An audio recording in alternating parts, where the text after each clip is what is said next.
नमस्कार मित्रांनो. आज मी तुम्हाला अमावस्या आणि पौर्णिमा या दोन बहिणींची कथा मराठीत सांगणार आहे. एका समृद्ध राज्यात राजा धर्मपाल आणि राणी लीलावती राज्य करत होते.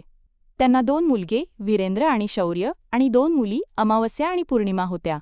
पौर्णिमा, जिचे मुख चंद्रासारखे तेजस्वी होते, ती सकाळपासून संध्याकाळपर्यंत मंदिरात भगवान शिवाची भक्ती करायची, गरिबांना अन्न द्यायची, तुळशीला जल अर्पण करायची आणि आपल्या आईवडिलांची सेवा करायची. पौर्णिमा अत्यंत धार्मिक स्वभावाची होती. ती नेहमी पूजापाठ, गरिबांची सेवा आणि घरातील सर्व कामे करायची. दुसरीकडे अमावस्याला राक्षसी थाट आवडायचे. ती दिवसभर सजावट करायची, नोकरांवर ओरडायची आणि पूजेला व्यर्थ कर्म म्हणायची. तिला पूजापाठात अजिबात रस नव्हता आणि ती कोणतेही काम करायची नाही. तरीही दोन्ही बहिणी एकमेकांवर खूप प्रेम करायच्या, कारण पौर्णिमाचा स्वभाव अतिशय चांगला होता. पण राजा राणीचा पौर्णिमाकडे पाहण्याचा दृष्टिकोन चांगला नव्हता. ते अमावस्या आणि त्यांच्या दोन्ही मुलांवर जास्त प्रेम करायचे. हळूहळू वेळ निघून गेला आणि राजा राणीची मुले मोठी झाली. एके दिवशी राजाने आपल्या मुलांचे विवाह केले आणि आता मुलींच्या लग्नाची वेळ आली. सर्वांनी राजाला सांगितले की आता मुलींचेही विवाह करावेत. राजा म्हणाले, हो, विवाह तर करायलाच हवेत. तेव्हा राणीने राजाला सांगितले, महाराज, पौर्णिमा ही साध्या ब्राह्मणासाठी योग्य आहे. तिचे लग्न एखाद्या गरीब घरात करा. चुकूनही तिचे लग्न कोणत्या मोठ्या घरात करू नका, कारण तिला भजन कीर्तन, पूजापाठ आणि कथा ऐकायला आवडतात. मोठ्या घरात गेली तर तिला हे सगळं करता येणार नाही. त्यामुळे तिचे लग्न गरीब घरातच करा. राजा म्हणाले, ठीक आहे. राणी पुढे म्हणाली, महाराज, अमावस्या ही विवाहासाठी योग्य आहे.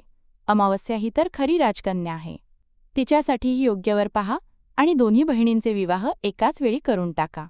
तेव्हा राजाने जवळच्या गावातील एका राजाच्या मुलाशी अमावस्याचे लग्न ठरवले आणि त्याच गावातील एका गरीब शेतकऱ्याच्या मुलाशी पौर्णिमाचे लग्न लावून दिले. जेव्हा राजाने राणीला हे सांगितले तेव्हा ती खूप खुश झाली. मित्रांनो, राजा आणि राणीने कोणताही विचार न करता आपल्या दोन्ही मुलींमध्ये भेदभाव केला. राणीच्या सांगण्यानुसार अमावस्याचे लग्न एका श्रीमंत राजकुमाराशी झाले. तिला सोन्या चांदीची पालखी, नोकर चाकर मिळाले. दुसरीकडे बिचारी पौर्णिमाला एका शेतकऱ्याच्या घरी पाठवले गेले. तिला फक्त एक जुनी साडी आणि एक तुळशीचे रोप देण्यात आले. तेव्हा राणी मनातल्या मनात म्हणाली, आता पाहूया पौर्णिमा त्या गरीब शेतकऱ्याच्या घरी कशी राहते. ती तिथेही पूजापाठ करेल का? पाहूया भगवान तिची कशी आणि किती मदत करतात. मग दोघींची विदाई झाली. अमावस्या आणि पौर्णिमा आपापल्या सासरी निघून गेल्या. अमावस्या आता एखाद्या महाराणीसारखे सुखी आणि ऐशोआरामात जीवन जगत होती. दुसरीकडे पौर्णिमाही आपल्या नशिबावर आणि भगवंतावर विश्वास ठेवून सुखी जीवन जगत होती. अमावस्याचा पती जो एक राजकुमार होता तो खूप गर्विष्ठ होता, पण पौर्णिमाचा पती शांत आणि सभ्य स्वभावाचा होता. काही दिवस असेच निघून गेले. एके दिवशी अमावस्याने आपल्या घरी शिवचालिसाचे आयोजन केले आणि गावातील सर्व स्त्रियांना आमंत्रित केले. शेजारी पाजारीच्या सर्व बायका बोलावल्या, पण तिने जाणूनबुजून आपली बहीण पौर्णिमाला बोलावले नाही, कारण तिला आपली ती गरीब बहीण घरी बोलवायला आवडत नव्हते. तिला बोलवणे म्हणजे आपल्या मानसन्मानात कमीपणा वाटत होता. तेवढ्यात पौर्णिमा आपल्या दारात बसली होती. तेव्हा गावातील काही स्त्रिया तिला म्हणाल्या, अरे पौर्णिमा, तुझ्या बहिणीच्या घरी शिवचालिसाचा कार्यक्रम आहे, तू नाही जाणार का? तेव्हा पौर्णिमा म्हणाली, नाही, मी जाणार नाही, कारण माझ्या बहिणीने मला बोलावले नाही. तेव्हा गावातील स्त्रिया म्हणाल्या, नाही बोलावले तर काय झाले? पूजापाठ आहे, तू आमच्यासोबत चल. ती तुझी बहीण आहे. तिने कदाचित विचार केला असेल की बहीण तर येईलच, तिला निमंत्रणाची काय गरज. गावातील स्त्रियांचे म्हणणे ऐकून पौर्णिमा शिवचालिसाला गेली. जेव्हा अमावस्याने पौर्णिमाला पाहिले ती रागाने म्हणाली, अरे, मी तुला बोलावले नाही, मग तू माझ्या घरी का आलीस? आता आलीच आहेस तर शांतपणे एका जागी बस, इकडे तिकडे फिरू नकोस. तू तर आज माझा मान सन्मान मातीत मिळवला आहेस. जरा पहा, तू कसले कपडे घातले आहेस. आणि मग तिने पौर्णिमाच्या गरिबीची खूप टिंगल केली. पौर्णिमाच्या डोळ्यांतून अश्रू वाहू लागले आणि ती भगवान शिवाकडे प्रार्थना करू लागली, हे भगवंता, माझ्यावर तुम्ही कधी कृपा कराल? माझा नेमका दोष काय आहे? पूजापाठ करणे, गरिबांची सेवा करणे, काम करणे, हे चूक आहे का? हे भगवंता, आता माझ्यावर कृपा करा.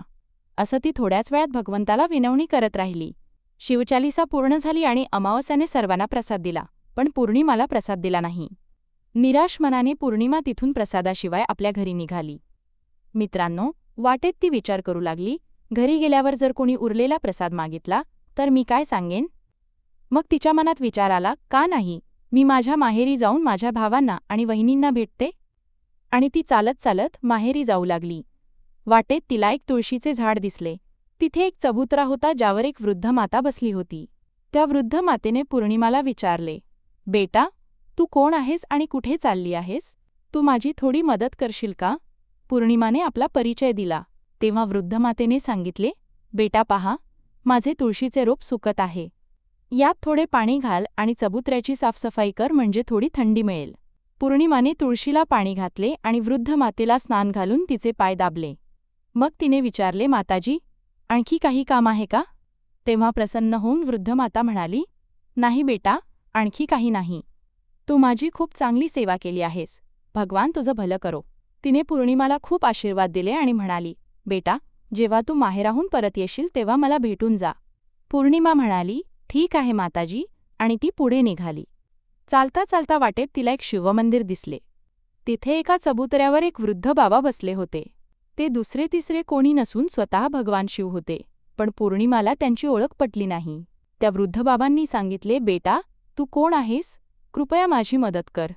तुला खूप पुण्य मिळेल. पौर्णिमाने आपले नाव सांगितले.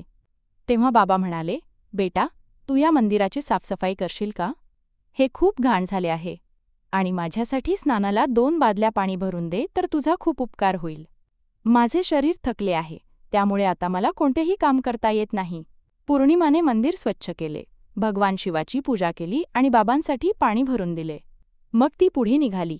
थोडे पुढे गेल्यावर तिला काली मातेचे मंदिर दिसले. काली माता एका वृद्ध मातेच्या रूपात तिथे बसल्या होत्या. त्यांनी विचारले, बेटा, तू कोण आहेस? तू माझी एक मदत करशील का? पौर्णिमाने आनंदाने आपले नाव सांगितले. तेव्हा वृद्ध माता म्हणाल्या, बेटा, इथे सगळे लोक पूजापाठ करून निघून जातात, पण कोणी मंदिर स्वच्छ करत नाही. पहा, मंदिर किती घाण झाले आहे, जरा याची साफसफाई कर. पौर्णिमाने मंदिर स्वच्छ केले, मातेचा सजावट केला आणि पूजा केली. नंतर तिने त्या वृद्ध मातेला स्नान घालून तिचे पाय दाबले. मग तिने माता कालीच्या रूपातील त्या वृद्ध मातेचा आशीर्वाद घेतला आणि पुढे निघाली. थोडे पुढे गेल्यावर तिला एक नदी दिसली. तिथेही एक वृद्ध माता बसली होती. त्या दुसऱ्या तिसऱ्या कोणी नसून स्वतः गंगामाया होत्या.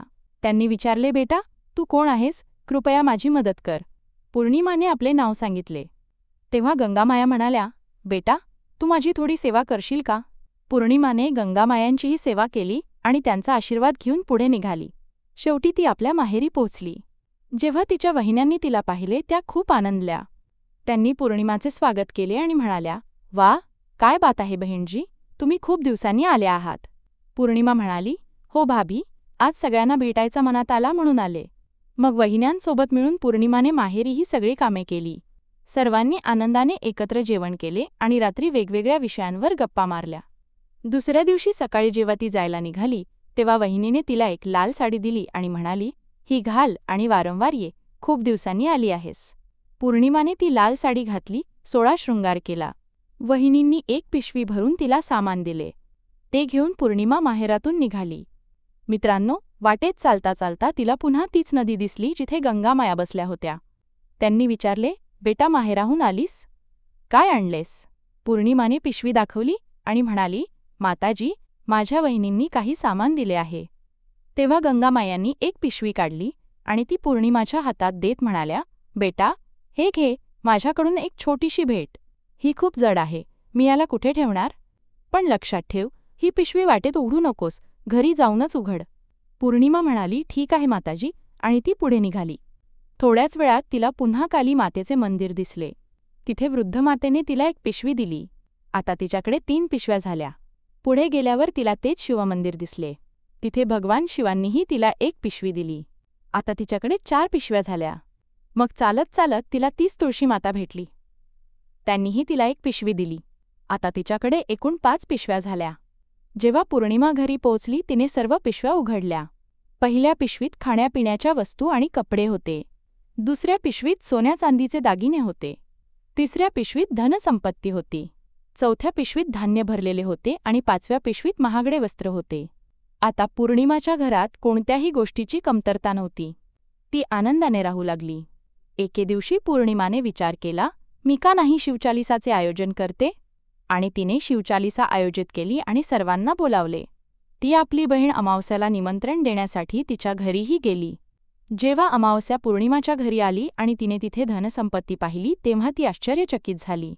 तिने विचारले, "अरे बहीण, अचानक तुझ्या घरी इतके धनसंपत्ती कुठून आले?" तेव्हा पौर्णिमा शांत आणि प्रसन्न स्वरात म्हणाली, "पहा बहीण, ज्या दिवशी तू शिवचालिसा आयोजित केली होती तेव्हा तू मला बोलावले नाहीस. तरीही मी तुझ्या घरी गेले, पण तू मला प्रसाद दिला नाहीस. मग मी माहेरी गेले आणि तिथून हे सगळं घेऊन आले." अमावस्या म्हणाली, "अच्छा, तर ही गोष्ट आहे. ठीक आहे, आता मीही माहेरी जाईन. तू मला डांट आणि प्रसादही देऊ नकोस." पौर्णिमा म्हणाली, "अरे बहीण, हा तर भगवंताचा प्रसाद आहे. मी तर सगळ्यांना देईन." पण अमावस्याने प्रसाद घेतला नाही आणि घरी जाऊन मुलांना सांगून ती माहेरी निघाली. वाटेत तिला तीच तुळशीमाता भेटली. त्यांनी सांगितले, "बेटा, हा चबुतरा स्वच्छ कर आणि तुळशीला पाणी घाल. कृपया माझी मदत कर." रागाने अमावस्या म्हणाली, "ही बुढी, मी इतकी महागडी साडी घातली आहे ती घाण होईल. मी काहीच करणार नाही." पुढे गेल्यावर तिला भगवान शिव भेटले. तेव्हाही तिने असेच उद्धट बोलले. कालीमाता आणि गंगामायांनाही तिने असेच सांगितले. तिचा हा अभद्र वर्तन पाहून सर्व देवी देवता नाराज झाले.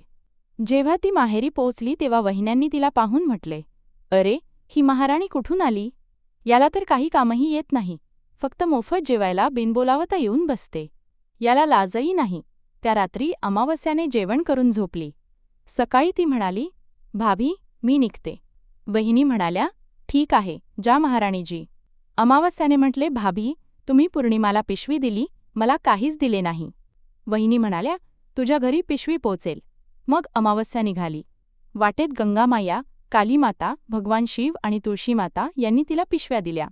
पण जेव्हा ती घरी पोहोचली आणि पिशव्या उघडल्या तेव्हा एका पिशवीत माती, दुसऱ्यात दगड आणि तिसऱ्यात साप विचू निघाले. अमावस्याने डोक्यावर हात मारून घेतला आणि म्हणाली, "हे भगवंता, माहेरीही मला काही मिळाले नाही आणि इथेही काही मिळाले नाही." मग ती धावत पौर्णिमाकडे गेली आणि म्हणाली, "तुला इतके सगळे मिळाले, मला काहीच नाही." पौर्णिमा म्हणाली, "मी माहेरी जाते तेव्हा वहिनींची कामे करते. तू कधी त्यांची मदत केली नाहीस. तू गंगामाया, शिवजी, कालीमाता आणि तुळशीमातेला नाकारलेस आणि त्यांचा अपमान केलास. म्हणून भगवंताने तुला काहीच दिले नाही." अमावस्या म्हणाली, "बहीण, मला माफ कर. मी नेहमी तुझ्यावर अन्याय केला. आता मीही भक्ती करेन." पौर्णिमा म्हणाली, "बहीण, 3 गोष्टी लक्षात ठेव. पहिली, नेहमी दुसऱ्यांवर दया कर. दुसरी, रोज चालिसा वाच.